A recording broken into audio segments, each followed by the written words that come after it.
Hey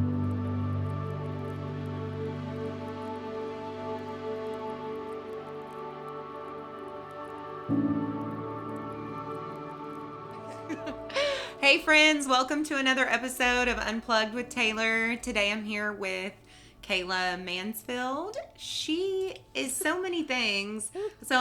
You are a business owner, you're a hairdresser, you also have your shop, right? You have your business separate. Yes. And you're also just a spiritual being having a human experience. For sure, yeah. Do you want to add anything to that? How would you introduce yourself? I'm going to just transition to letting people introduce themselves. I was thinking about that on the way over here because I'm like, I know you ask people that, and I'm like, I don't know, because I feel like people always just say like what their job is. Like, I'm Kayla, I'm a hairdresser, I specialize in extensions. But you can give us your Akashic reading if you want. I'm like, you're like, here's your birth chart. I'm a Gemini sun, Capricorn moon. But anyway, I'm just a normal, average, human having a spiritual, or I'm a spirit having a human experience. Is that what it is? Yeah. But yeah, I mean, I'm gonna put that in my bio. Yeah, you should. But I do hair. That's my day job. But on my free time, I just, I really like to work on myself, which sometimes can be not great because you can overdo it for sure. Honestly, that's a whole job too. It is. Yeah. So I just like to take it a day at a time and learn along the way. So can we leave that last part at the beginning about that you said about cuddling and why cuddling makes you kind of... Yeah. Because that was important. I thought that was a really well... You know what? You're really a good... you may have missed your calling as a teacher of some sorts, or maybe you still are going to be a teacher of some sorts. You're good at wording things or presenting things. Well, I appreciate and I don't give that compliment lightly. I appreciate that because I feel like I've been getting that a lot lately, like that I should do like a mentorship or like, and I'm like, for what? To help other people. I'm like, I'm not a specialist in anything but hair. But I also feel like, I think that my career choice as a hairdresser has given me the opportunity to cross a lot of paths with a lot of women and just like get to know them on another level, which is how we met. And just like really just my clients are very vulnerable with me, and it's funny that I decided to specialize in extensions because it's a long service, so my appointments are very lengthy, but it actually gives us a lot of really good quality time because I'm not like a triple book, like to put your color on and get you under the dryer. Like I'm all yours for 3 hours at a time. So yeah, I'm glad that like my calling has kind of manifested in a creative field like hair, but I'm still able to work with people on a more emotional and deep level. So yeah, I love that. Yeah, I'm just kind of laughing at myself too because I'm like, there's like amazing people around us in all walks of life, but I'm like, had on a lash specialist, a hair specialist, a brow person. Yeah, you're like, all my beauty These gurus. are the people that I know. Yeah. Well, that just goes, like you said, it goes to show that like no matter what your line of work is, you're always connecting with people. I think it shows the personability or the intimacy really of the beauty industry. Yeah, for sure. Like it gets this stereotype of being shallow, but look at the connections that you make in it. Definitely. Yeah, and I think whenever I was in hair school, I think I heard that like the two industries that cross over the most are nursing and cosmetology. Like most people are one or the other, or they'll quit one for the other. Mm-hmm. And they're both very like empathetic like fields to work in. I feel like just because you want to make a difference for people, you really want to like feel like you're bettering someone's life and making them feel better in whatever way, healthier or it's very intimate, mentally and physically better. Yeah, so. I mean a person's. Women, especially your appearance and how you feel about your appearance can really impact your mood. Yeah. And that's kind of like where I would like to morph my career in the future is like,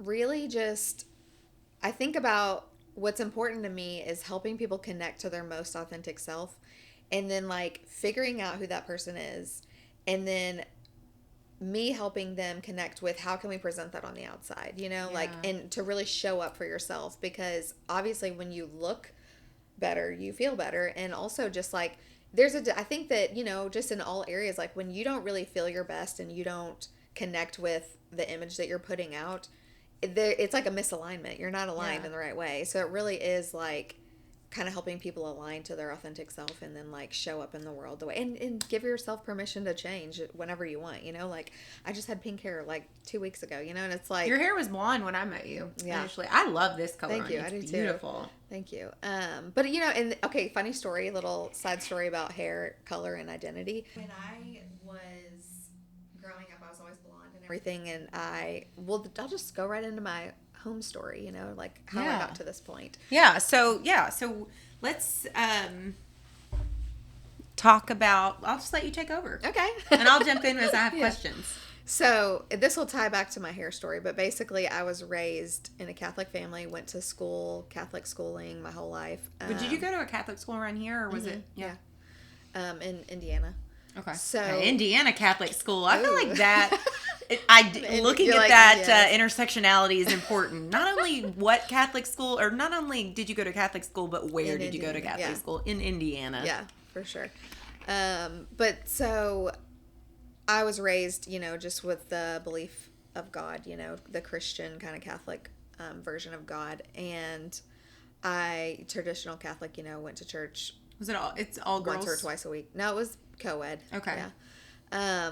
And then as I graduated, I will say, like, I always kind of had questions about things like, well, why is it that way? I'm just like, probably like a natural truth seeker. Yeah, curious for sure. person. And I was just like, those are my favorite people. Yeah, I would push Imagine back, just not asking why. Right. I think it's important to be like, I mean, it doesn't mean that you don't believe. It's just you need more clarity on, like, but why do I believe this? I think that's so important. Like, you can't just believe it just because. Like, why is it this way, So, I definitely could sense that in myself as a young person, like, that I was like, I don't know if I, like, believe that's accurate, like, I definitely had some pushback. And then when I graduated, what would be like an example of something that you were like, just like how it just always seemed to me like that men were favored over women in the Bible, and I've like always been like a huge feminist, like just very much like I don't believe, like women literally are the creators. Like, what do you mean? Yeah. Like, we're probably even more important than men. No offense, but like truly, I just like I couldn't understand like why it was framed that way in the Bible. Yeah, like it just didn't seem to make sense to me, but. And then also just, obviously all the, like, sinful stuff that I'm like, I don't know that, like, I really think that that's all, it's not that black and white. And that's the thing. Like, I believe in a spectrum. I believe that there are lots of avenues. I don't think everything can be categorized as, like, truly good or bad, So it was just very... Did you guys get, like, slapped with rulers? Were they slapping hands with rulers and shit? No, they saw things as good and bad. Yeah, they didn't do that whenever I was in school, because we didn't... That was, like, there were nuns that would do that, but most of the nuns were all... They were all, retired. Sorry, I gotta move for a second. I just need to readjust. No, you're fine. Get comfortable. Yeah. So I actually met my husband the summer after I graduated high school. So I was only 19 whenever I met him. How did you meet him? We just had mutual friends. So I actually like tried to date one of his friends first. And he was like, hi. And I was just like, hey, tell me about your friend. Yeah. And then I was like, wait a second. This guy's actually really fun, and he's hilarious, and he has a good personality, and he's just like has beautiful eyes. So I was like, actually, I think you're kind of fun. So we started dating really young, and he's a couple of years older than I am. But we both came from pretty, like, I would say, I'm trying to be, like, nice about it, but I would say, Don't be nice. Yeah.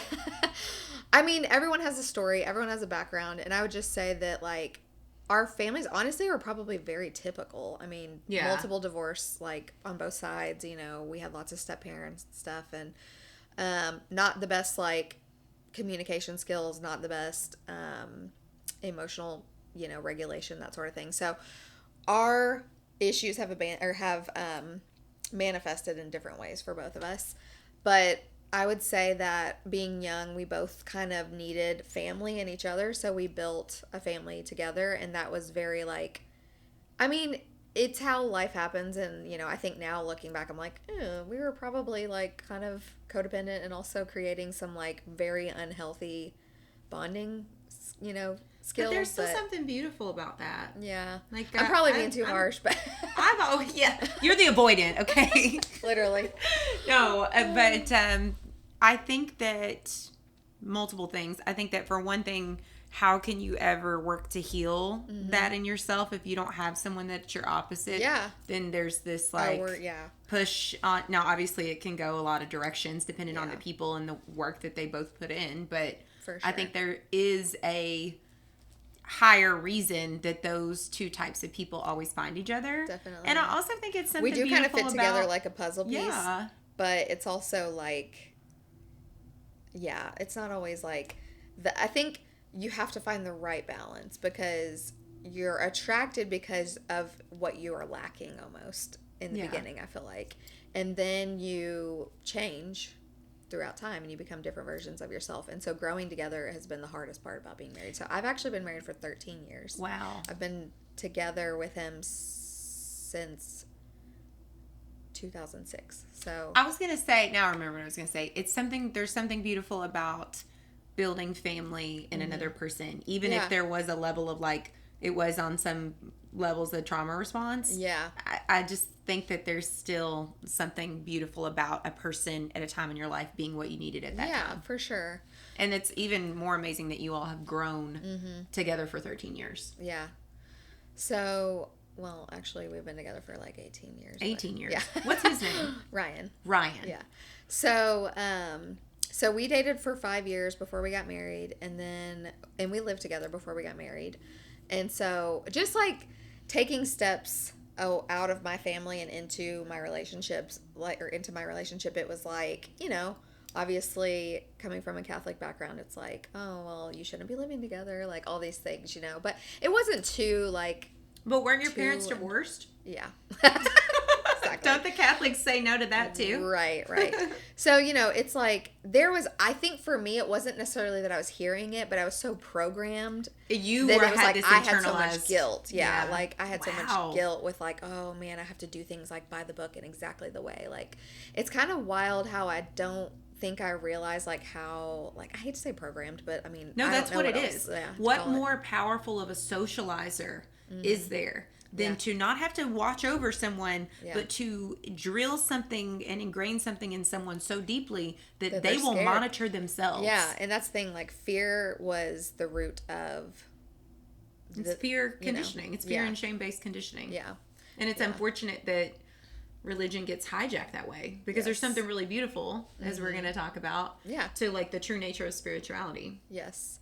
So when we got married, I already knew that I had like some reproductive problems. Like I have PCOS, I have endometriosis.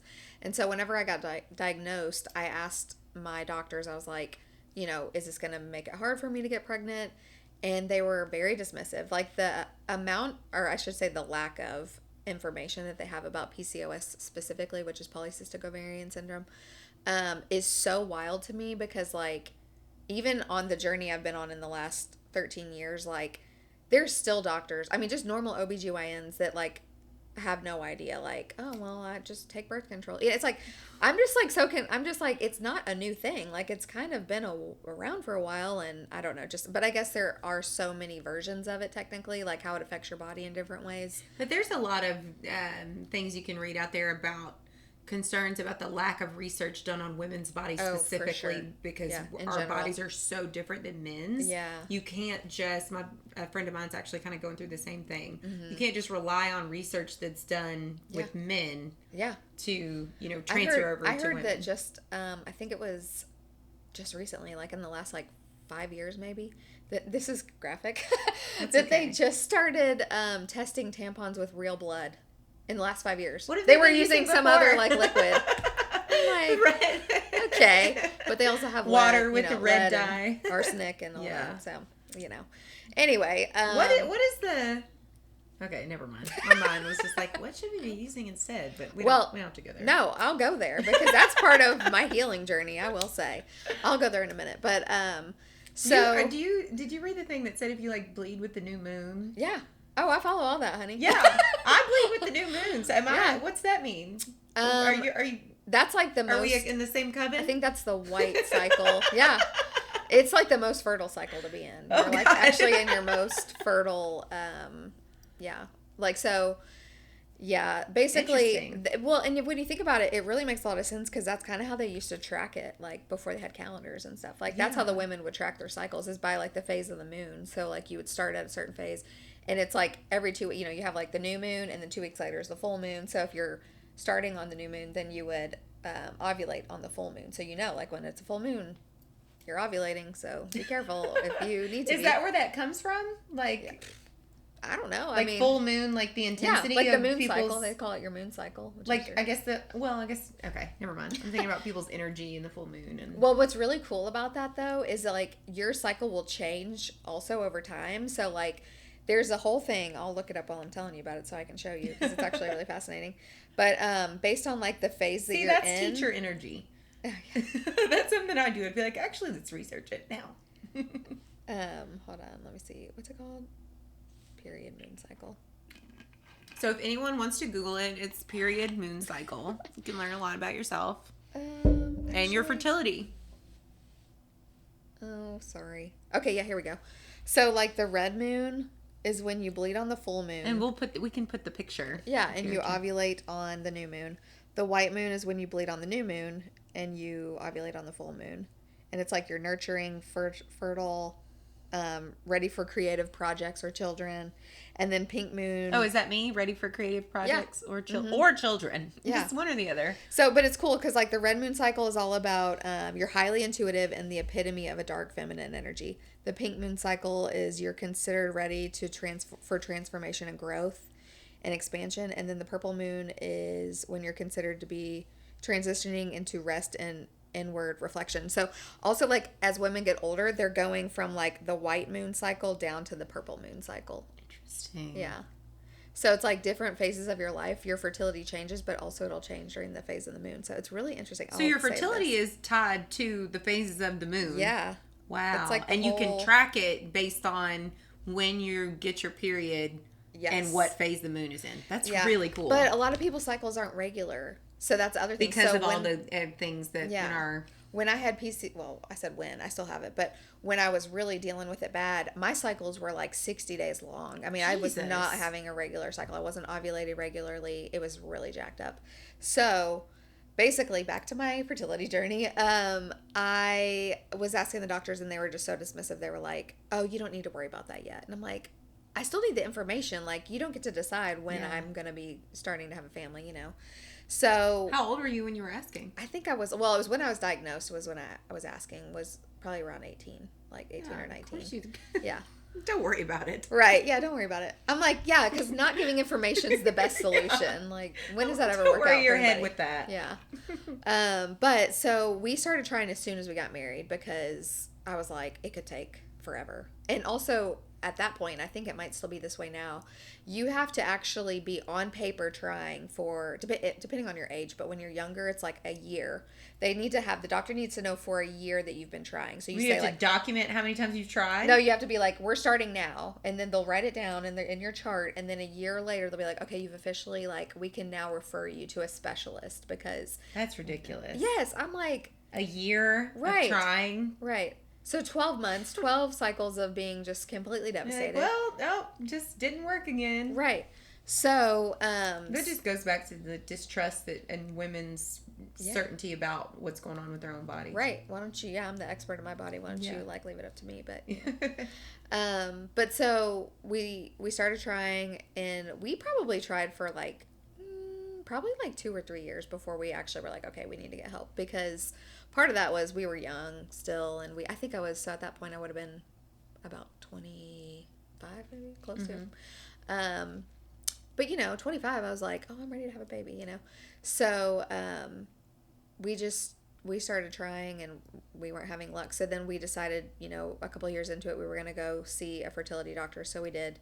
And I'm going to try to give the nutshell version because I know there's a lot of things we want to talk about. No. So my story is out there for anybody who really wants to get into the nitty gritty of it. But basically, it's on the See You on the Other Side podcast. Do you know what episode number? I don't know. We can add it in. We'll add it in. But so we started seeing a fertility doctor. we had done a couple IUIs, which is the intrauterine insemination. I did get pregnant off of one of those, but I miscarried. And then After how many months? For how long was I? Yeah. I was like early, but I mean, I always think that like doesn't really matter because anyone who's ever had a miscarriage, like as soon as you know you're pregnant, you're like already like your mindset is totally different. And you're like planning for everything that's going to change. So, but that's the other thing. They a lot of times won't do any further testing until you have 3 miscarriages. They won't. So you have to go through that kind of heartache and trauma before. Yes. That's awful. So, we tried a couple more things and we weren't having luck. So then we were like, okay, do we want to adopt? Do we want to do IVF? What do we want to do? But at this point, how old were you? I can't remember. I'm 37 now. Mm-hmm. And this is like, this was over the last like 12 years, that I was like on this part of the journey. So I don't really know how old I was at this time. But basically, as I was approaching 30, I was getting more and more nervous. So I was like, we got to do something. So, we actually, it felt very divinely guided because it was like we had interviewed a fertility clinic. We really liked them. They were in Louisville. And then we also had somebody like emailing us like, hey, this radio place is running a contest for IVF. They're giving away a round of IVF on the radio, like for Mother's Day. And I was like, okay. So I was like, well, what the hell? We'll just like apply for it. Well, I went on to look at the details of it and I was like, well, I really like this fertility clinic and I want to go there. But if it's free, I mean, I guess I'll go anywhere. It was the same clinic. So I was like, well, wow. I'll just apply for it. Girl, we won. What? Yeah. Yeah. So I'm still kind of like stuck on they were giving away a round of IVF on the radio station. I know. It's a little weird. Happy Mother's Day. It's just sort of like that's a very personal thing. So it's not a spa gift card. I mean, I'm sure you're appreciative. It's just sort of weird. What radio station did that? It was 102.3 The Max. What kind of music do they play? What's their vibe? I don't know. That's kind of weird. That's just kind of weird. I don't even know. I think it's like pop or like slow jam or not slow jam, but like easy listening. Anyway, so it was like the Max Makes Me a Mommy. That's the contest. Oh my God. Yeah, you're like, gosh, this is so tacky. But anyway, so basically what happened though was you were supposed to laugh. No, you're good. We're supposed to submit a story that's like about our fertility journey, and I'm like, okay.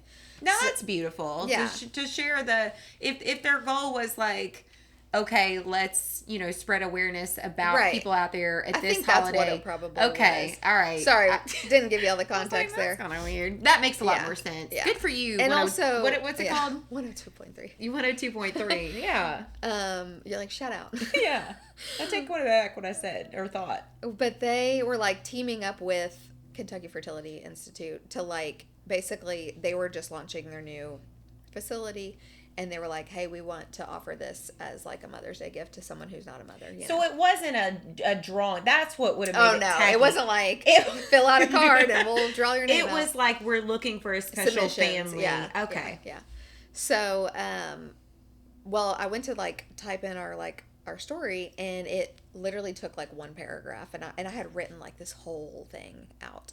And I was just like pissed off. I was devastated because I was like, how do you expect me because I think at this point we probably had been trying for like 6 years maybe. And they wanted you to tell your whole story in one paragraph. And I was like, this is bullshit. Like, I'm sorry, but like that's so like, I don't know. It was just it just felt like it wasn't. That's not how do you fit a story in a paragraph? Yeah. So I had taken some videos and stuff of our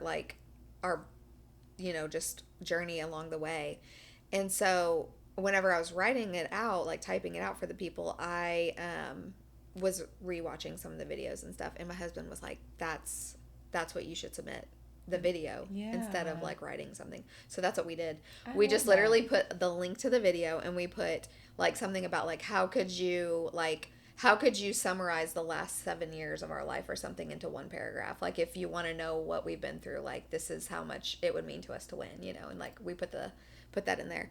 So that's beautiful. There were like, I think there were over like 200 or 300 submissions or something, but they said that they randomly selected ours and then they like saw the video and then they were like, oh shit, like, you know. Yeah.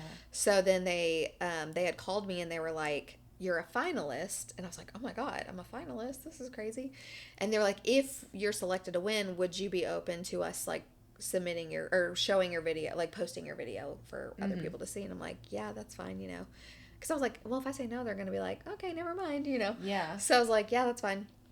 So, so anyway, we won, and I told my husband, and he didn't believe me, and so all the videos are on YouTube if you guys want to look it up.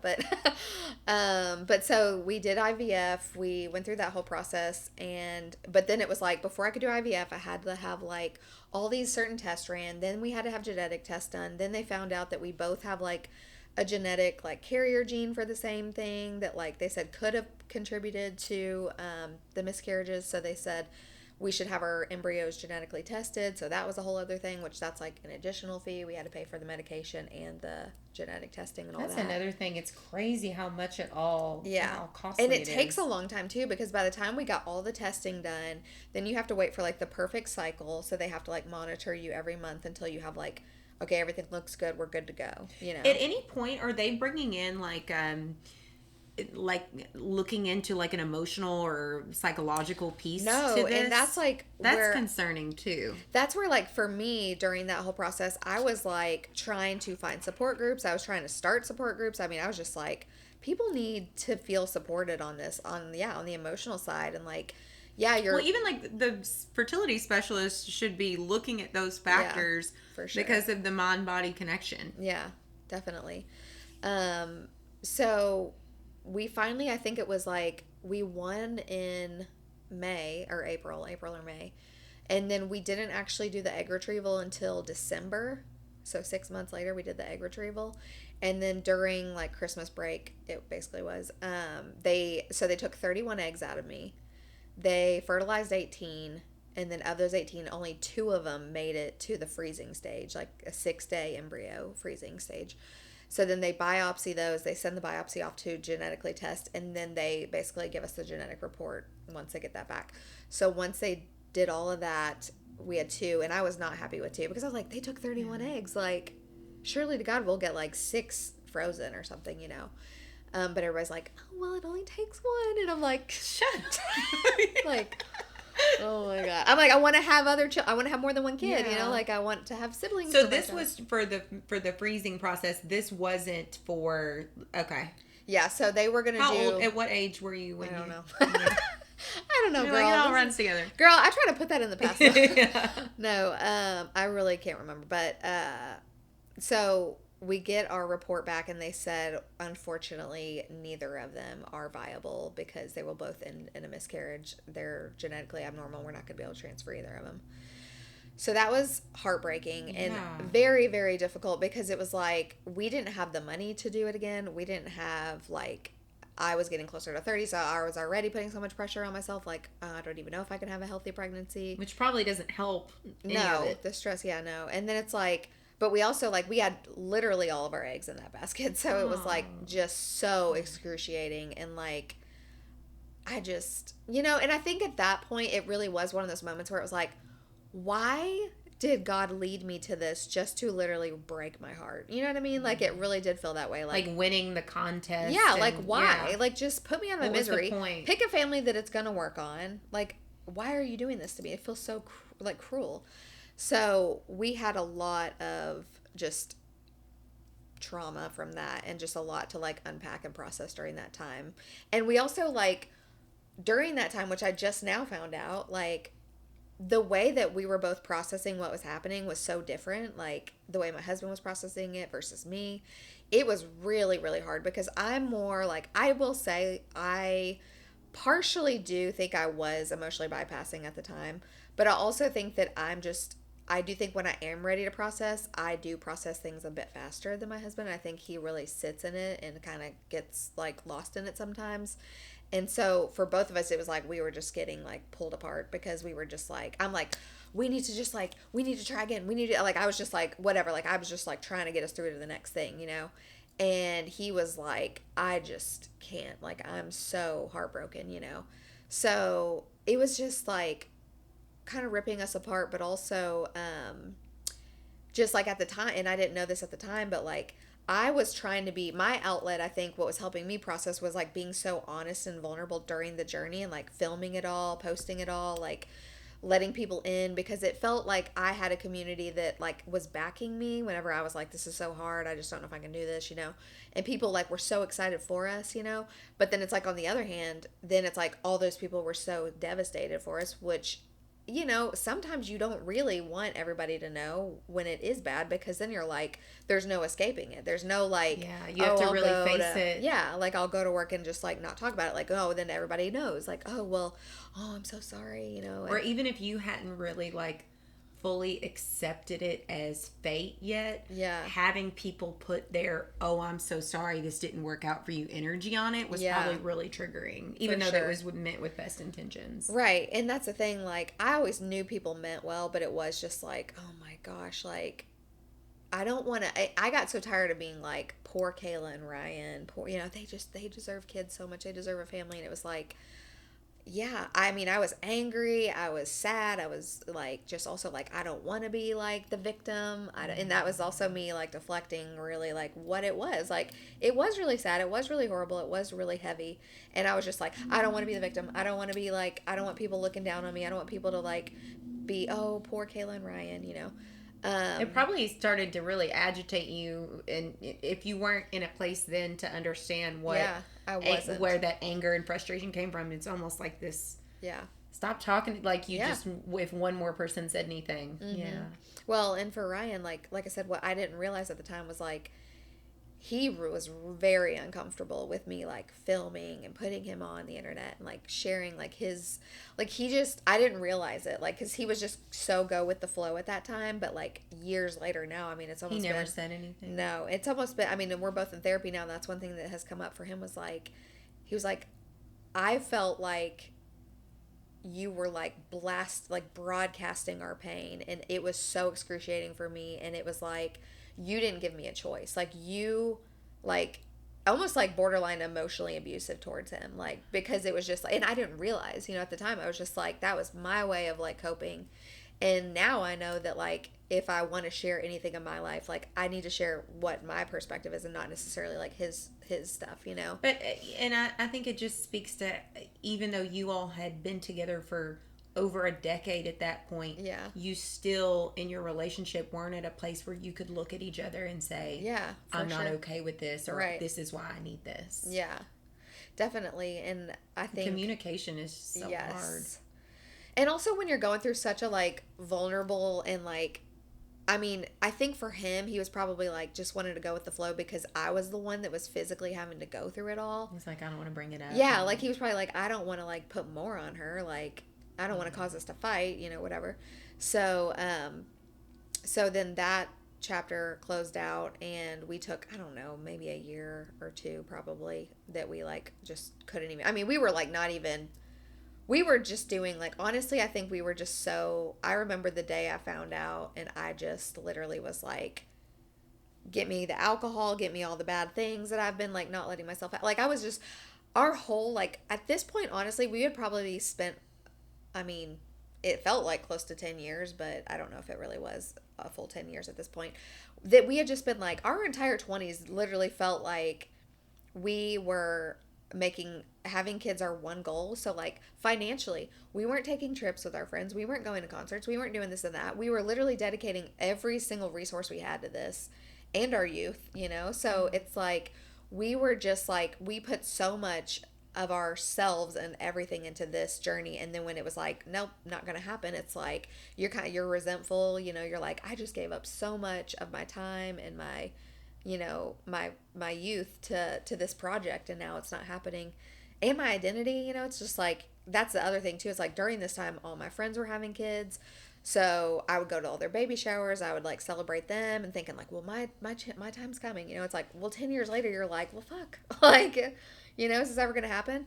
So it really did like cause divide within me and a lot of my friends, where it's like they were all very considerate, but it was also just like emotionally I couldn't be around it. Like, yeah. I mean, I'm so thankful that they caught on eventually, and like I think they just wanted to like always make me feel like I was included, but didn't want me to have the pressure.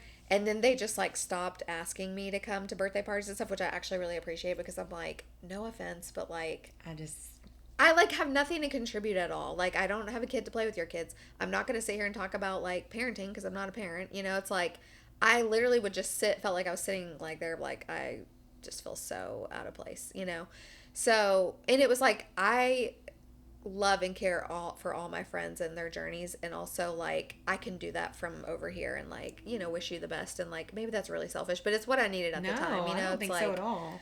I think that after that whole journey, we also my husband's brother passed away unexpectedly during that time. How old was he? He was young, 28. Oh, wow. I won't go into details, but it was just like unexpected, and he had like a heart condition that we didn't know about, and it just got worse. And so basically, it was a very traumatic time for my husband, and he, um, I mean, just I mean, that was the brother that was closest in age with him. So, I mean, just growing up with somebody and then that happening was extremely, extremely like life altering. Can I ask you something? Yeah. As the more like, as someone in the relationship that deals with the emotions differently than he does, Yeah. was it difficult for you to Yeah. be his support system? Yes. Are you kind of a, okay, you know, I do feel really bad, but let's. No, Like, I during that I was very like I could see just how broken he was. Like just genuinely like a level of depression I've never seen before. And then I also could really empathize with the fact that like I thought, "Oh my god, if that was my sister, like I couldn't even imagine like, you know."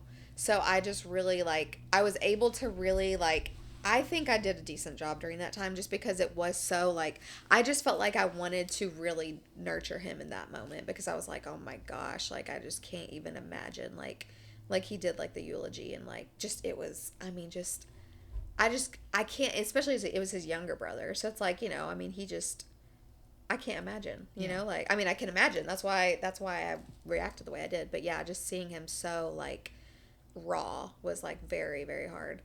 I mean, yeah, it's hard because you also just want to like you wish you could just shoulder it for them, you know, fix and it. yeah, and so but I think also in a way like because of what we had gone through with our you know emotional journey with infertility, I was kind of like learning that like, you know, it's comes and goes in waves. It's like some days are harder than others, you know, and that time will make it better and that there's no like rushing that you can do. It's just like it's going to take time.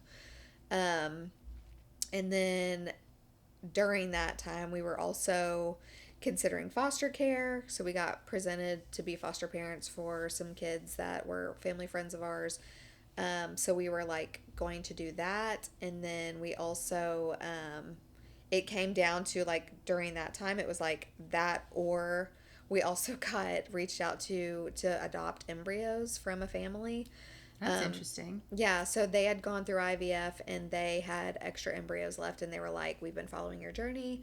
We feel really like, just like God's kind of directing us to like offer these to you guys. You know, we like met them, had dinner with them, like talked to them about their journey and everything, and we like we're gonna do that. So we decided to do that route over the foster care just because we knew that the children in foster care weren't adoptable. Like we would have Yeah. probably adopted them if we could, but we knew that like ultimately they were going to go back to their families.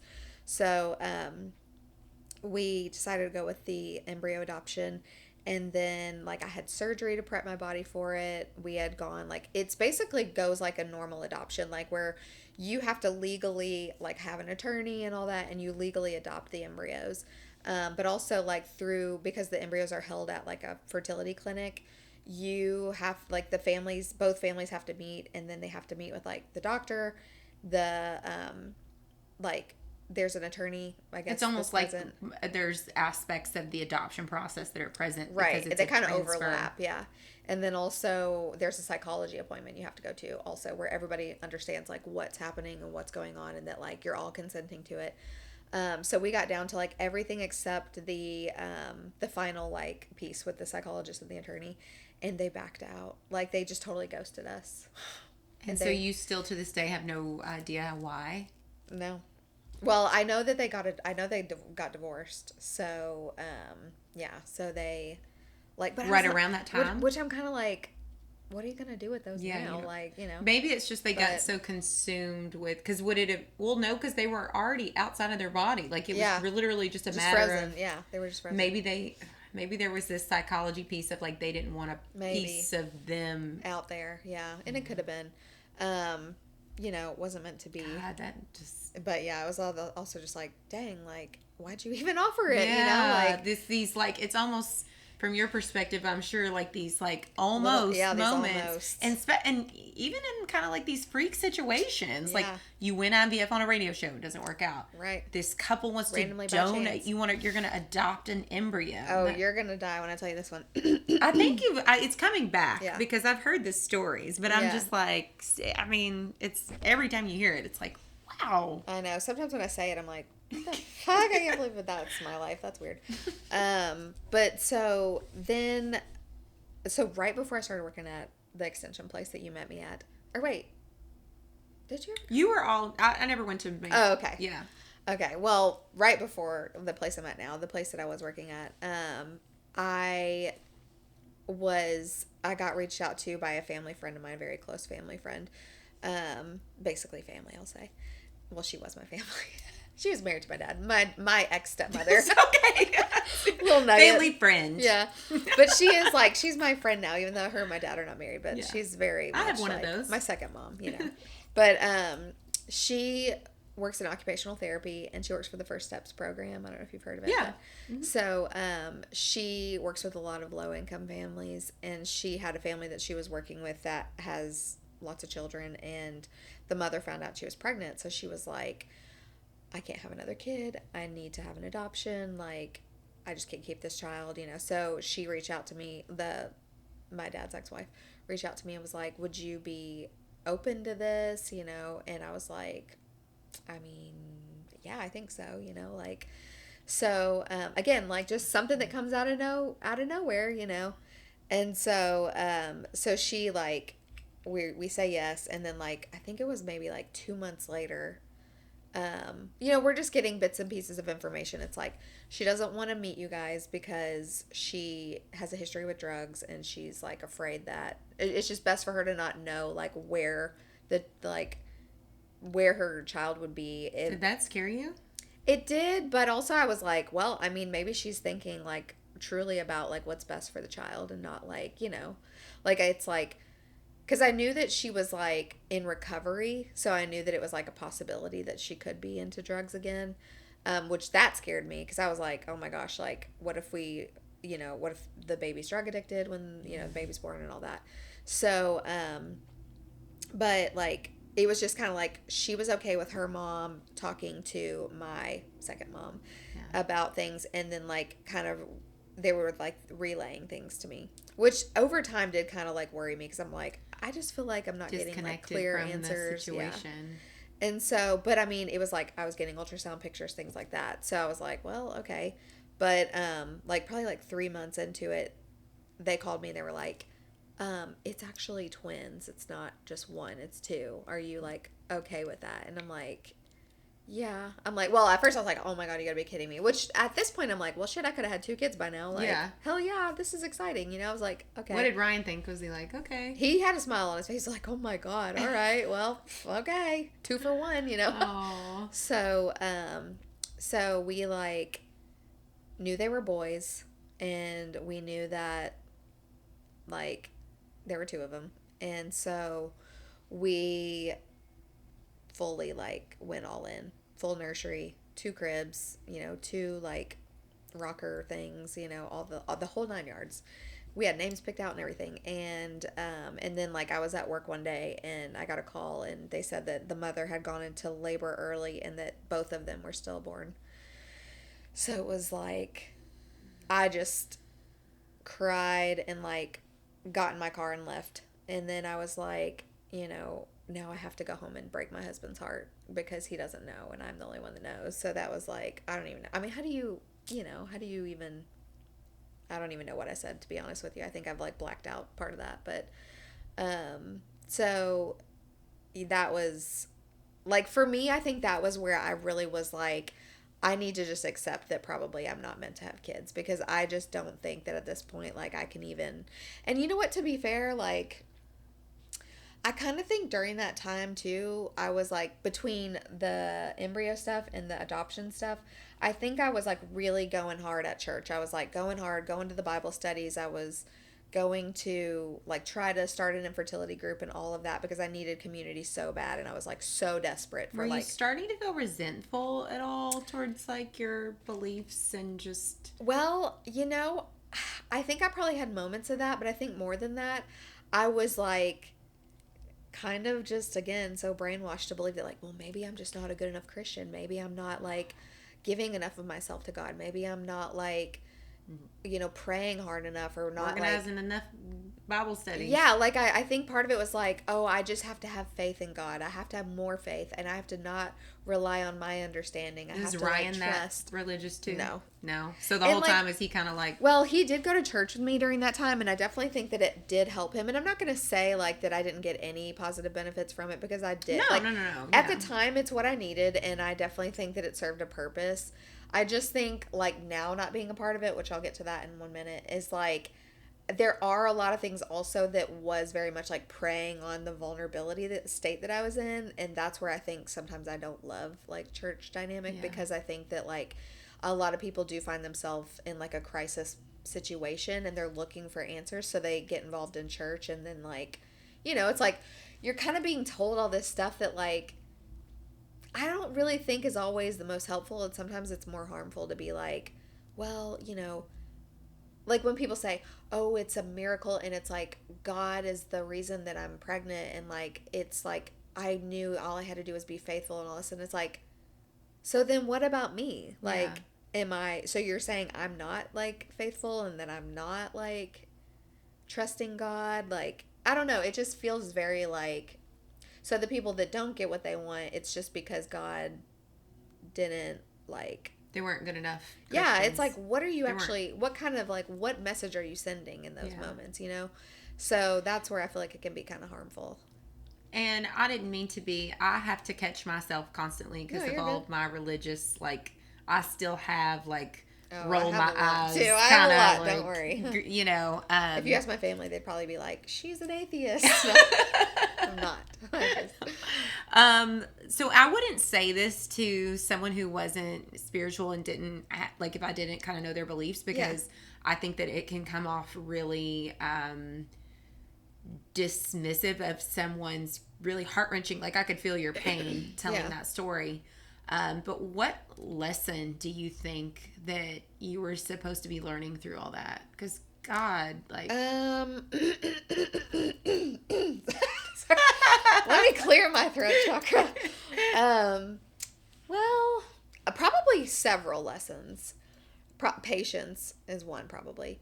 I think the biggest lesson that I learned was that I really needed to find myself and learn my identity, because I was creating a false identity of who I thought I was supposed to be. Like, for instance, like I had this notion that like, if I'm not a mother, I'm not going to be, my life is not going to be complete. I'm going to like not have any purpose, and I'm not going to have joy and fulfillment in my life.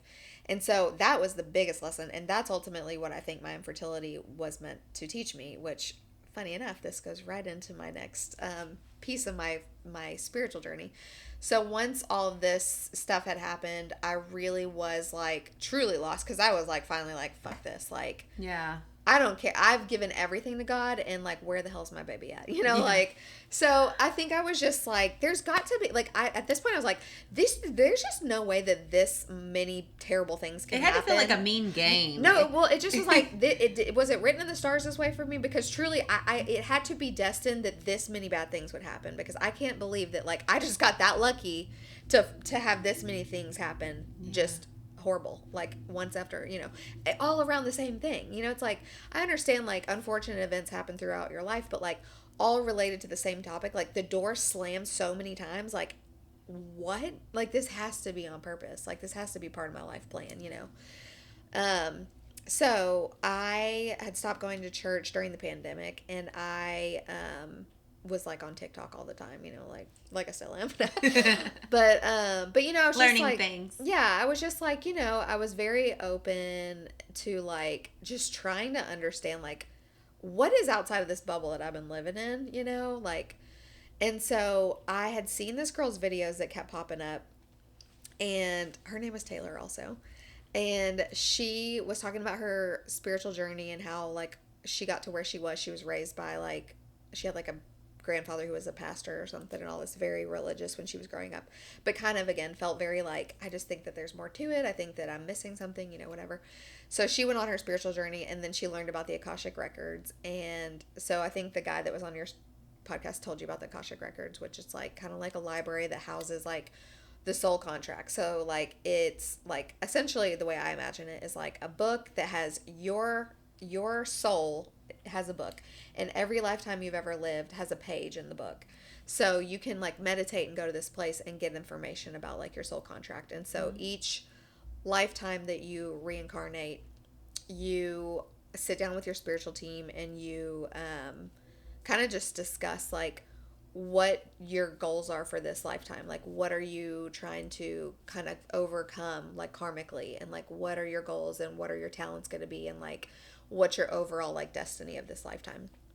Yeah, I kind of think about it. I've been thinking about recently some of the people that have just are having some of the most traumatic lifetimes. Just, Yeah. I mean, even thinking about like all the privileges we have in the U.S. or whatever. I'm like, are some people just like, are some souls just like extra ambitious, and they sign up for Yes. they're like, how much karmic debt can I work out in one lifetime? No, That's fine. Pack all that on. Yeah, I do think that too. And I also think sometimes, because you know, you look at some people and you're like, I don't think one bad thing's ever happened to them. They you know, must have signed up for like level 1. No, They're like, literally. "Send- And bro, I'm like, are send they me like a in." new soul? I think they're like a new soul. You know, like I think your souls are like different ages, and I think that like they're probably a newer soul that's like, you know, they're gonna have their struggles, but like not like boom, Yeah. boom, boom, you know.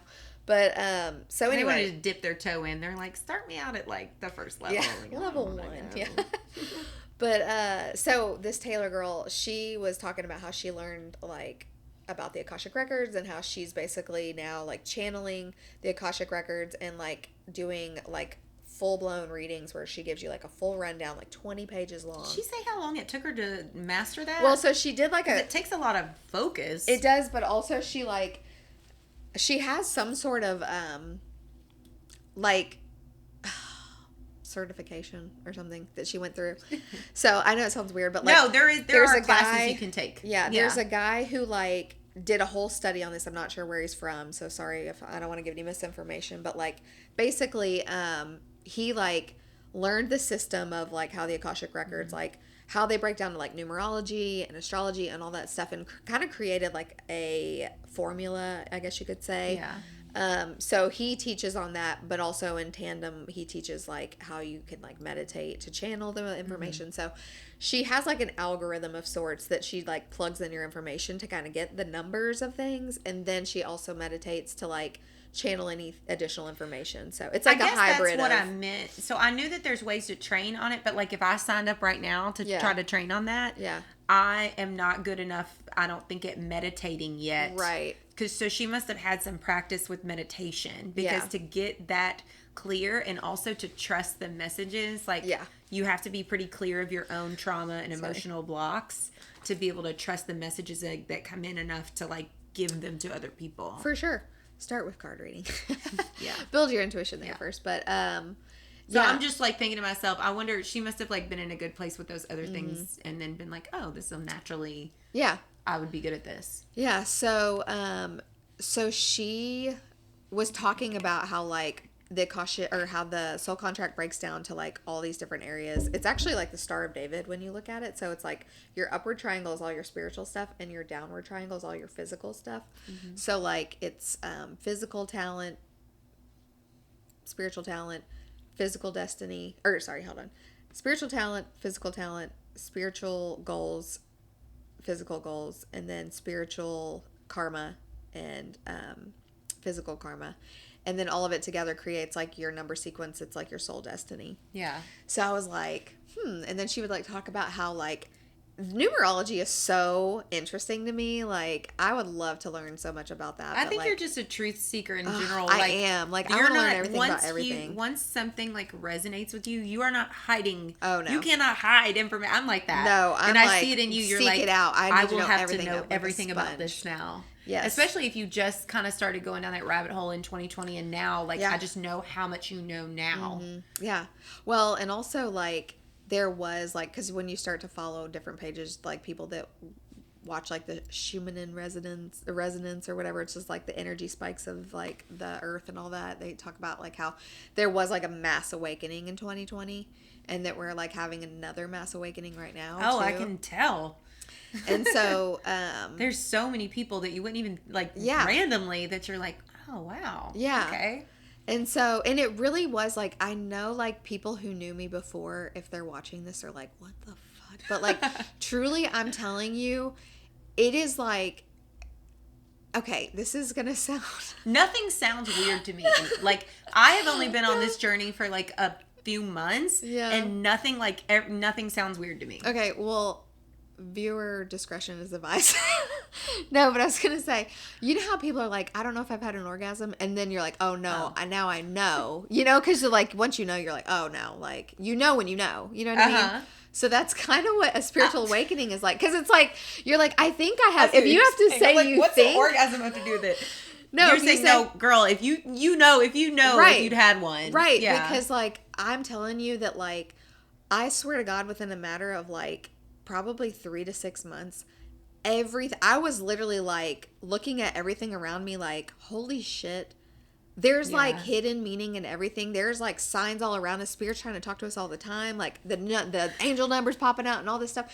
And then I was also like, just everything, my thought process about everything. Like, I was like able to deconstruct so many things that I just believed for so long that I was like, that doesn't even make sense. Like, because da da da da da. And it was just like, it was like I had a clear understanding of things that I never had an understanding for. Not that I knew it all, but just it was like truly like the veil was lifted off of my, and I was like, holy cow, like how are people not seeing this? It's so obvious, but it's like because they're like they haven't experienced that yet, you know?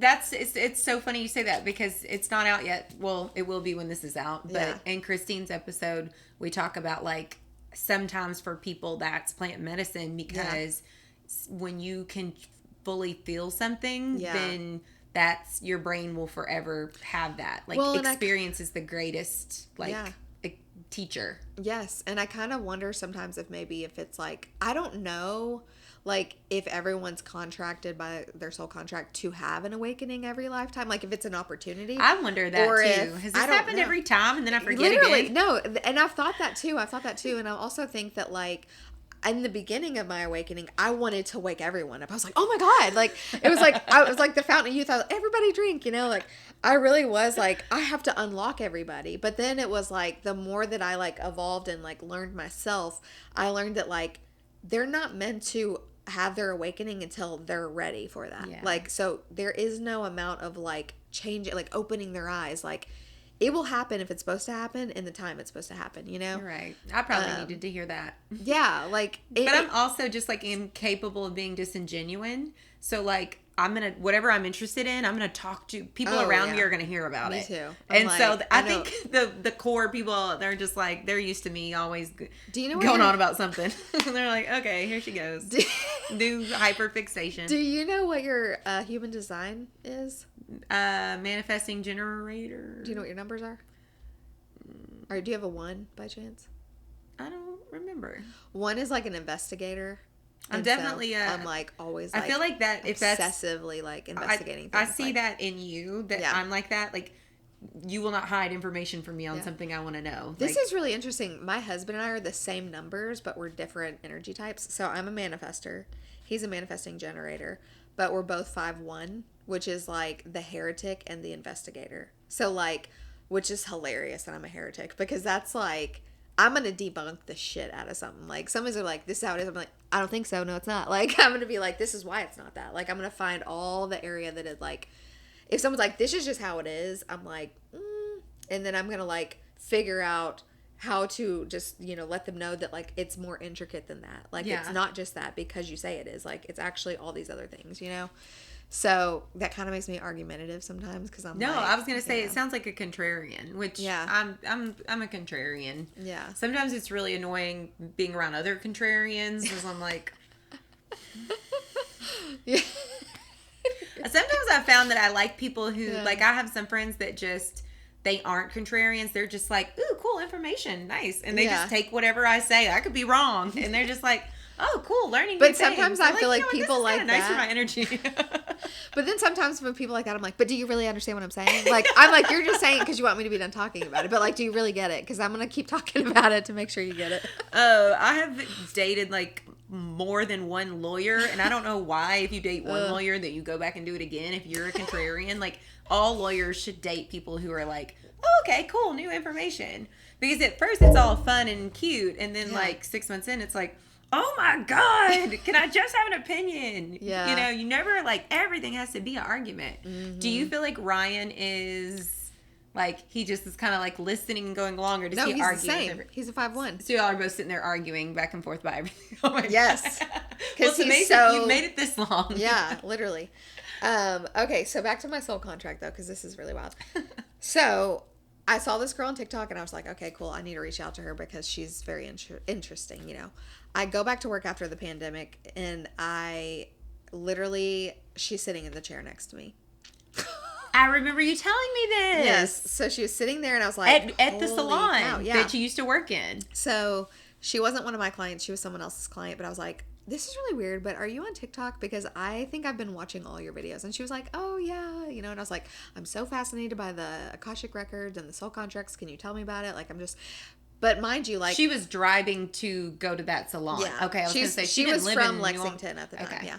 So, but mind you, like, I'm still very much like having this like back and forth between like, I really think that there's more to life, but I also am so ingrained in the religious beliefs that I was raised in that it was like a back and forth like all the time. Like it was like, I believe in this, but now I'm scared. I'm going to go to hell. I believe in this, but you know, like I was like, you're going to get like, because of course people, and I literally had people like sending me emails that are like, oh, you're going down a dark path. Like the devil's trying to create an illusion and you know, Who blah, were blah, the blah. people that were still, and what, were you just publicly talking about it at this point? Well, because I was starting to kind of like post things and I was like kind of wanting to create my shop and all that where I was just like I just feel like I'm definitely going through an awakening and I like wanted to kind of tap into like other things, you know.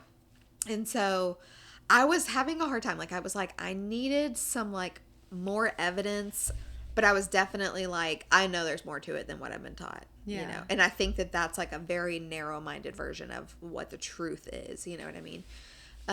So I was still hesitant to say, you know, so, and you know how people are like, when they're a little bit hesitant about psychics, they're like, they're interested, they want to know, but they're also like, oh, I'm scared. Like, I'm just like, I don't, you know, they don't know if they fully believe in it.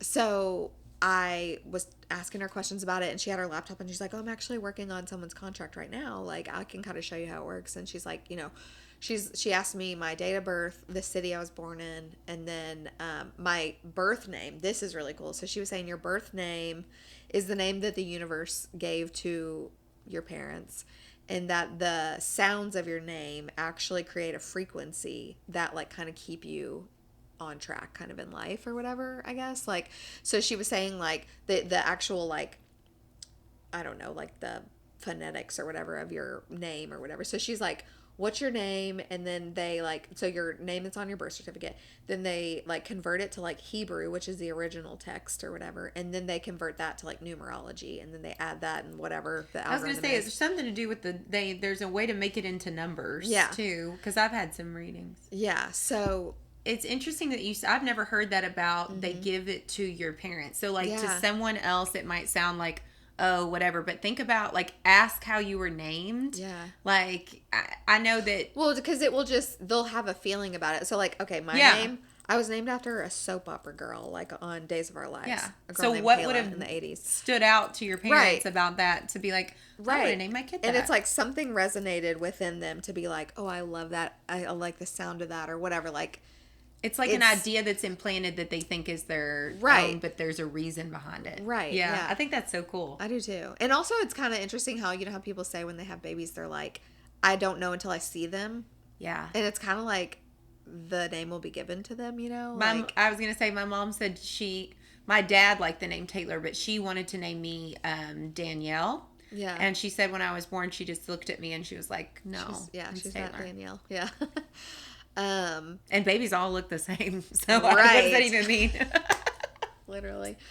But so she did my contract right then and there. And she was like, so she didn't know me at all, you know? And then she was like, so it breaks down to like your physical karma and blah, blah, blah, blah, blah. So she's like, I'll just give you an example. So like your physical karma, it's a 4-4 is the number sequence. So what's really fascinating about this is like sometimes people can have 4-13 or 4-22 because what it is that 13 is still, if you break it down, it's a 4 in numerology. A 22 is a 4 because you add the numbers together. You like, you know. So either way, it's a 4 on the other side. But if you have a 4-4, that means it's a very specific cycle. Like, it's not like, oh, you have some range here. Like, you're going to experience all these things. Like, no, it's like, you're here for one thing only, basically. Yeah, you had a very clear lesson to learn about something. Yeah, and she said, your physical karma is 4-4, and she's like, the energy behind this is, or she said, this may manifest as miscarriages or unable to conceive a child. And she's like, it's teaching you to have unconditional love for yourself. And I was like, I mean, talk about like my whole life making sense in that moment. Were you just like, I don't think so, but I was like, holy shit, like my whole life makes sense. Probably. Yeah. I was like, I knew it. Like that, I think that was my first thought was like, I knew it. Because it was like, I just knew that it was my life's purpose to go through all that. Because I was like, there's just no way that like I accidentally got screwed over this many times. You know what I mean? So it was like a relief in a way. And like that's part of the reason why I was so like drawn to like helping people in their spiritual path was because I was like, that feeling I had in that moment was so huge for me, and it felt like I finally was free of this like curse almost, you know, like because I was like, oh my gosh, like this makes total sense to me now, you know, like it was for not all for nothing, like it was to teach me something, you know, like, and it makes sense, like what I'm learning now. So, and like I said, I mean, I felt that like even before I was like, I felt like what I needed to learn was that I'm whole and I am purposeful just being Kayla. Like I don't need to be someone's mom to have a purpose. Like I am enough myself. And so that was like so huge for me that I was like, another like emphasis on like I have to help other people like in their journey of, you know, spiritual growth, because like you never know what it can unlock for somebody, and like just give them that like feeling of purpose in their own self journey, you know, like what they've been through is not for nothing, you know, kind of feeling. So I think that's like, I was just thinking about it as you were saying that. So, and that's why I was saying earlier, like I wouldn't just say, what do you think that was supposed to be teaching you to anybody? Yeah. Because when you think about like real raw pain, whatever it is in your life that you've went through, like what you were describing, and to look at someone who isn't there yet and say, what do you think that was supposed to be teaching you, can be really triggering and cruel in a sense. Like people have to get to that point where they're ready to look at it as, okay, I'm not a victim. This is supposed to be teaching me something that I have the power to learn this lesson. I mean, that is so, so huge and important, because really when you think about it, like think about every like devastating thing that's happened to you. Like it feels horrible in the moment, but honestly, like when you look back, aren't you kind of like, man, but like look at the person I am now because I had to go through that. Like you're like, I don't know, I'll let you know. No. I'll let you know. But like truly though, like I think like even the worst like breakups or this or that, it's like you think about it and you're like, but it really was teaching me something. And like I can be really pissed off that it happened, and not and I also learned this about myself. No, I believe that this, you know, like it's to learn a lesson. Yeah. I just don't know. I wish there was like a sign of like a little grade report card that could come down and be like, okay, you learned it, next level. You know what I mean? I just don't know that I fully have. You don't always have the closure with it, like in the full, like, okay, I guess, like, did I get it? Yeah. Do I like, get do I have it to now? go this again? Like, do I have to do this again? Yeah. Yeah. But like one thing that I think is really interesting too. So when she did my contract, my soul destiny. So, okay, this is really funny. So I had her do my husband's also without his permission, but I had her do his because I was like, this might be really like helpful for him, you know. The other thing too about my husband is when I was going through this, it was like he was just like, yeah, welcome. Like he was like, hello, I've been in this mindset like for, and I'm like, you've always felt this way? Like since when? Like just like the closeness that I felt with him like during that time of like just kind of coming out of this like, you know, whatever that I was, you know, the veil being lifted or whatever. Like I genuinely was like, holy cow, like this is like, it's freeing, but it's also like we talked about earlier, it's like can be really lonely feeling when you're like seeing all the meanings to things and other people don't, and they're allowed to just like live life and be completely oblivious and not like have to think in depth about things. It's like really kind of paralyzing sometimes. That's why I feel like you have a teacher like nature to you, because your husband's probably like, yeah, I don't have to, other people can believe whatever they want, like I just know it, but like you remind me of me in the sense that it's like, no, I have to talk to everyone about it. Literally. And I have to explain it to them. My clients are probably like, oh, please shut up. But you know, my clients are always like, you always have a story. And I'm like, well, I guess, you know, I'm entertaining to you. But I really was like, holy shit, like you've been awake this whole time? And he's like, yeah. And I'm like, since when? Like, he's like, I was born this way. And I'm like, oh my God, that must have been so hard for you as a child to be like, because you sometimes do feel like you're from another planet. Because some people are so oblivious to things that you're like, what do you mean? Like, it's so obvious. Yeah. Like, and they're like, what? And you're just like, okay, never mind. I'm like, they totally think I'm crazy, you know? So then you're just felt like, around pretty much everyone in my last career. Like, just like I was crazy every day. No, yeah. So the way I like saw the world. Yeah, it's like because you have a hard time doing like really mindless things. Like you kind of just want to, everything feels like it needs to be for a reason. And like, you know, it's hard to just even like let loose, like go out and drink and things like that. Cause you're like, why? I'm just going to feel like shit tomorrow or like whatever. It's like really, you ask why about everything so deeply that you're like, it's like, then you just become like a little like hermit. Why would I do anything? You're like, okay, I feel good about this, but other than that, I don't know. But, so anyway, sorry, my husband's soul contract. So when she did his said, his sole purpose, which I think this is like, I was like, oh, what is it? His was like create spiritual documentation. And that's what hers was, the girl who was doing this task. So I was like, that's so cool. Like, and I've always felt like my husband's very like energetically sensitive and very like, I swear to God, I think this man channels all day long, but he just like refuses to do anything with it. Or it's like baseline to where you don't even know. You're like, everyone does not experience literally this? No, I think that's probably what it is for him too. Like he just like probably just whatever, thinks everyone's brains are like that. I'm not sure. But I'm like, you have a gift. What are you doing? Come on, you know? But you know, but with that being said though, I've even encouraged him. I'm like, I think you should write a book, because I'm like, you never know, even if it's like a fantasy novel, you don't know the lessons and things that will be unlocked for people from reading. Like it doesn't have to be a self-help book. It can literally be anything. You never know. Like music. I mean, think about how things just unlock in people when they hear music. Like they're not setting out to be like, oh, this is a self-help song. Like, no, they're just talking about feelings and talking about things. And it's sometimes it can unlock things in people. So he had that. And I was like, oh my God, that's so cool. And then I look at mine. Mine was like, to help people create, or what was it? To help create heaven on earth. And I was like, that's so stupid. That's so vague. Literally, no. I was like, that's so vague. But I also was like, that's because, again, I was still in my like programming from my Catholic teaching. I was like, that's not even possible. It's a separate place where everyone gets their own separate mansion. Literally, I was like, that's so stupid. So I really had a hard time with that. What do I believe hell is? What do I believe heaven is? Who do I believe God is? Who do I believe God is? You know, that sort of thing. So once I kind of like deconstructed all of that, I came to the like consensus within myself that I believe that heaven and hell are a frequency and a state of being. I don't really think that they're physical places that we go. So for me, like the lower your vibration, which I have a vibrational frequency scale here to show you. So like the lower your actual like frequency is, look at this. It literally says hell, purgatory, in between, paradise, heaven. So shame, guilt, apathy, grief, fear. Like That's hell. when That's you're hell. resonating in those frequencies every single day, that sounds like hell You're to me. already in hell. Wow. And then like That's probably what the Bible meant, and it wasn't meant to be for man to take it so literal. Yeah.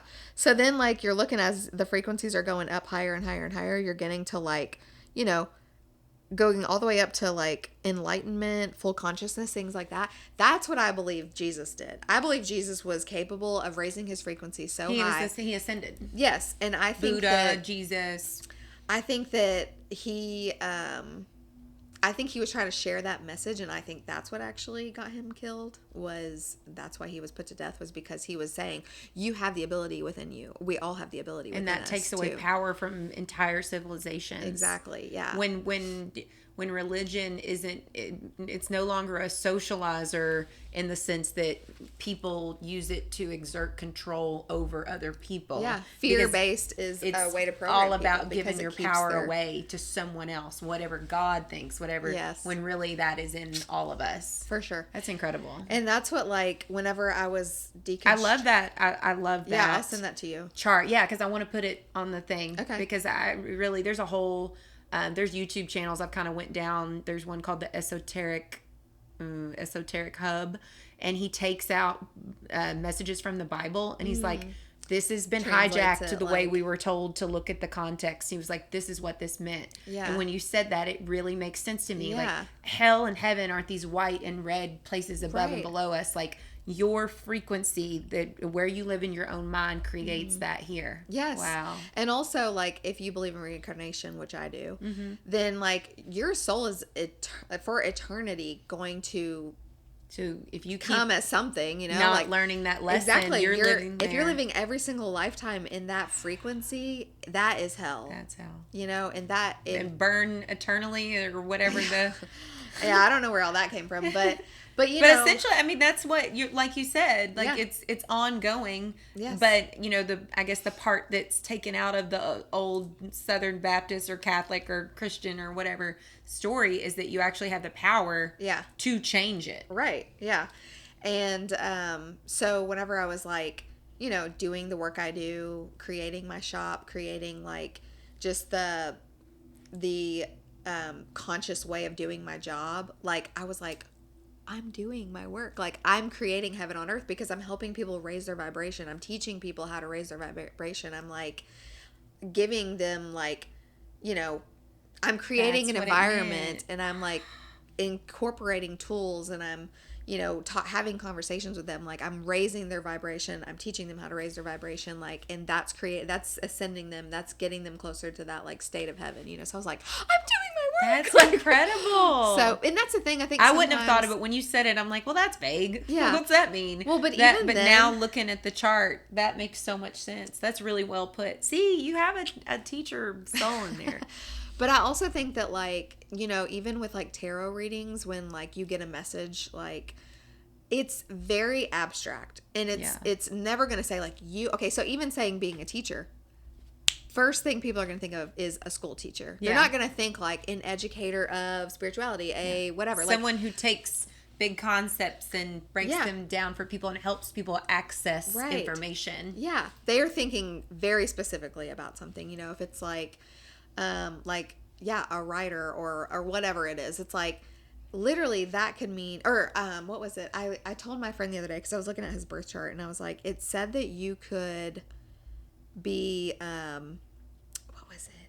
It was kind of like a mix between like a therapist and a healer. Mm-hmm. And he was like, I don't want to work in like spirituality healing because there's no money there. And I'm like, well, first of all, I was like, you're being very specific about it. I was like, you can literally do that work in the job that you're in right now. Like, and that's the other thing too, is that like, I think for a while when I was on like the introduction of my like spiritual journey, I was like thinking genuinely like, oh my gosh, like we're going to split off into the 5D and like all these careers are going to just like be obsolete, and whatever. I'm like, people aren't even going to care about money anymore. Like, I was just like, really like, listen, when you're taking in information, you're like kind of just open-minded about anything. You're going to like really try things on and see what fits at the time. But the more that I sat with it, I was like, because, you hear about like the new earth all the time, the new earth, and people sometimes think it's literally going to branch off and become a whole new earth. And I'm like, I think it's like a timeline shift type thing.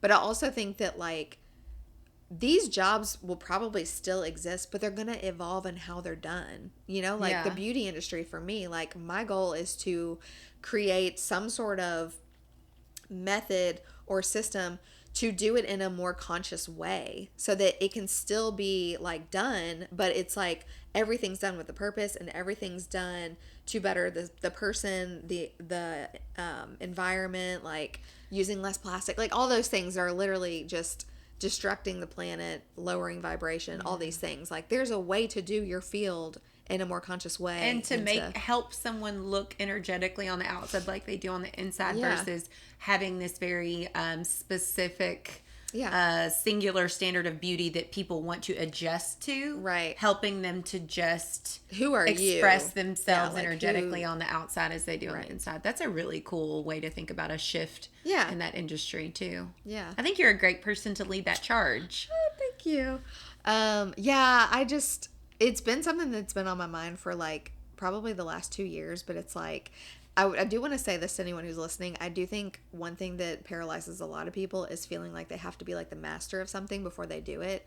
And I think that like, everyone has valuable information, especially when it's coming from experience, that like you have information like, okay, where I'm at in my journey of like my spiritual growth, I still feel like very baby, like very like, oh, I'm just a beginner, or whatever. But it's like, but genuinely, like, there are people who are just waking up, like, 3 months ago or something. So it's like, truly, like, I have value in the things that I say that they might really want to hear. And they have to start somewhere. So even just like, connecting, like, to be like, oh, yeah, what do you think about that too? Through your own experiential lens. I mean, kind of like what we were talking about earlier, whereas you are the only person who's had your unique set of experiences and therefore your unique perspective. And I think a teacher too is, because a lot of people, when they go to explain something, they explain it in a way that they understand it, and then you either get it or you don't. But what I see in you that I do also is you take time to explain things in a way that you think that other person can then access the information. And that's a skill that not everybody just naturally gravitates towards. Well, I'm excited to hear that. I'm like, I truly, like, literally, even my therapist was like, you should, like, because I always say, like, I don't want to manage people. I don't want to be, like, but I think that's a block within me. Like, well, like, even, like, teacher means could look so many different ways. Right. And I'm like, but I do think, because it's funny, because, like, my mom, like, she's been really, really a good supporter through my journey, because she's just like, she doesn't always understand what I'm talking about. Just because she's like, I don't know, Kayla, I don't get it. Or just like, it's just too deep sometimes, or she's like, I can't even like think that deep right now. I'm just picturing like some people I know that are like, well, okay. And she'll just hang on. She'll hang on and she'll be like, I haven't even had my coffee yet. Like, and so, but then like, there's, here she goes. Yeah, literally. But she always sits there and listens. And then she'll also like, sometimes, at the end of it, she'll be like, you should have like spirituality for dummies or something. She's like, because really when you break it down, it makes a lot of sense. The things you're saying, like, they're not really that crazy. Like, when I just sit and really listen, like, I can understand what you're saying. And it's not that far off. Like, it's not that hard. It's the accessibility. Yeah. And so I was like, well, see, because my mom will be like, I just don't get it. I'm just not smart enough to get it. I'm like, no, you are smart enough to get it, Mom. I was like, it's just concepts you've never heard before. So I'm like, so I just appreciate that she's so like willing to just listen, because like I don't have a lot of people, like, of my family, I don't have a lot of people that are like, because most of them just think I'm like in outer space half the time, so I'm like, I promise what I'm saying is not that crazy, but it does take an open-mindedness that not everybody has and not everybody's ready for. So I do have a really close, I feel thankful, because you're not the first person that has told me that they feel really alone in their spiritual awakening, because there's nobody to talk to about it and not feel kind of crazy. Like, you kind of see their body language being like, what the fuck? Yeah. And I've definitely felt that with some people, but I feel really fortunate that I have a close friend that I work out with every day. She's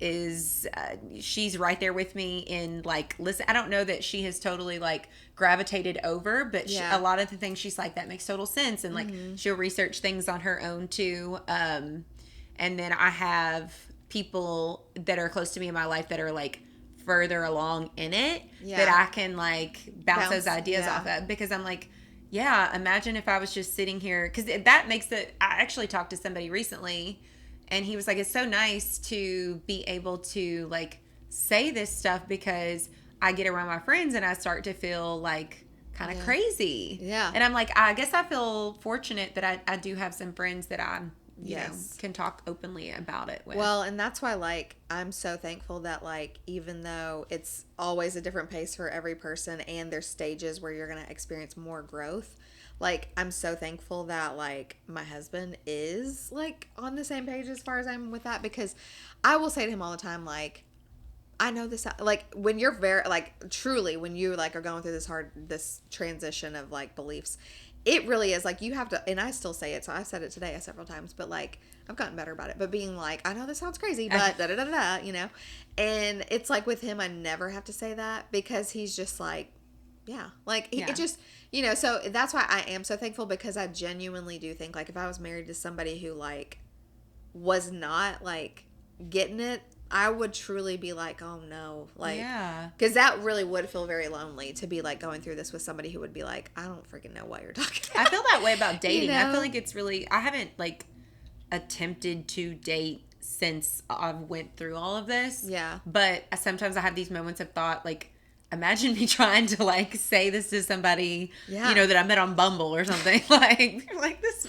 No, you just need to like put it in your caption, like certain words that only like certain people will know what that means, so that they're like, like, energetically. Either they don't get, you know, they don't get it, or they do. Like, you don't have to like. So, how do you feel about, you know, whatever? Like, yeah, but.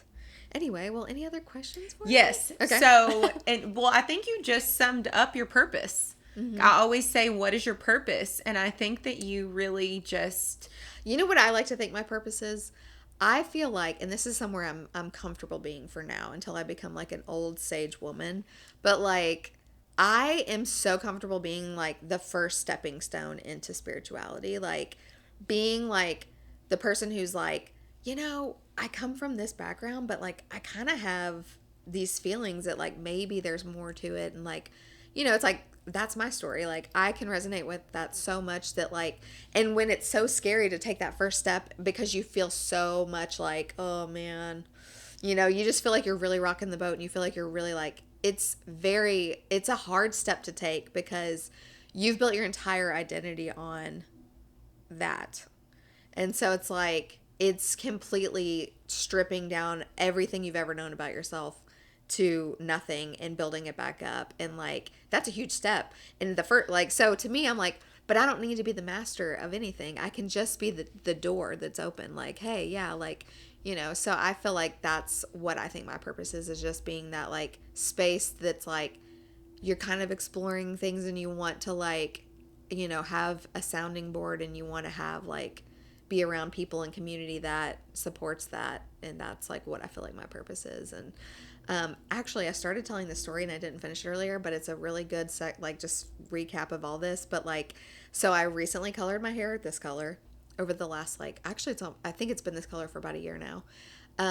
And probably about 2 months ago, I tried to go back blonde, and I stared at myself for like 4 days, and I was like, I don't even know who that girl is anymore. Like, because I felt like so much of the old me was my old identity, even to the point of like my blonde hair. Like, not saying I'll never be blonde again, but you know, it's just like, truly, like, I felt like all the ideals of that girl were like the blonde Catholic, perfect, like do everything the right way kind of girl, you know? And it's like, having this identity makes me feel more aligned with like my authenticity, and like kind of like I don't need to carry all the baggage of that girl. Like, I can just be me, and like give myself the grace to know that like I'm gonna change forever. The rest of my life I'm gonna change, and that's okay. Like, I don't need to be so hellbound on like one specific identity, you know? So that was so well put. Oh, thank you. That was really beautifully put. Thank you. Well, thanks for having me. And then what? So, Okay, yeah. like, what guides you? And I would love to hear, like, what your relationship is at this point with your intuition. Um, well, okay, so I will say that, like, um, starting in my journey, I was like, I wanted to know everything about everything. So I was so into like tarot and um, just like any type of reading I could get, any type of like just, I wanted to know everything about everything. I wanted to learn, learn, learn, learn. And I was just like a sponge that was never like quenched. My thirst was never quenched. And I think that that was necessary for me to go through. But then I kind of hit this point where I was like, everything feels so heavy and serious and like, it's a lot, and it kind of, I think that's what they call the dark night of the soul. And so you kind of just are like, holy shit, like you just like feel like you're locked into this, like, oh my gosh, it's so hard to function because everything is so demanding, like all this work is so demanding. um and so you kind of get stuck there. And then now I feel like I'm kind of coming out of this space of like, I need to just trust that like there are going to be times where I'm going to be in my growth and my learning cycle. There's going to be times where I'm in my hermit cycle where I'm literally just shut down and I'm like protecting myself. And there's going to be times where I'm like able to like be out in the world and be creative and be like just free and all the things and just enjoy and play because we are here having a human experience. And like, so I feel like reminding myself that all those chapters are valid and that they'll probably repeat through my life. Like, I think it's like that. I think aligning with your authenticity is what helps you connect with your intuition the most.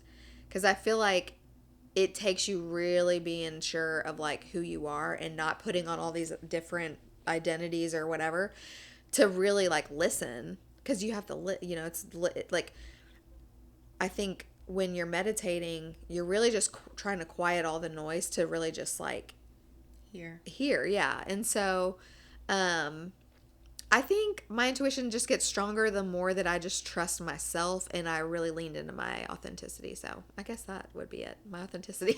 Again, that's really well put. Thank you. Thank you. I'm so glad you came. Girl, I'm over here in my own world now forgetting to close out because I'm like thinking about what you said. That was great. Thank you, Kayla. Thank you. Thank you. See you next time.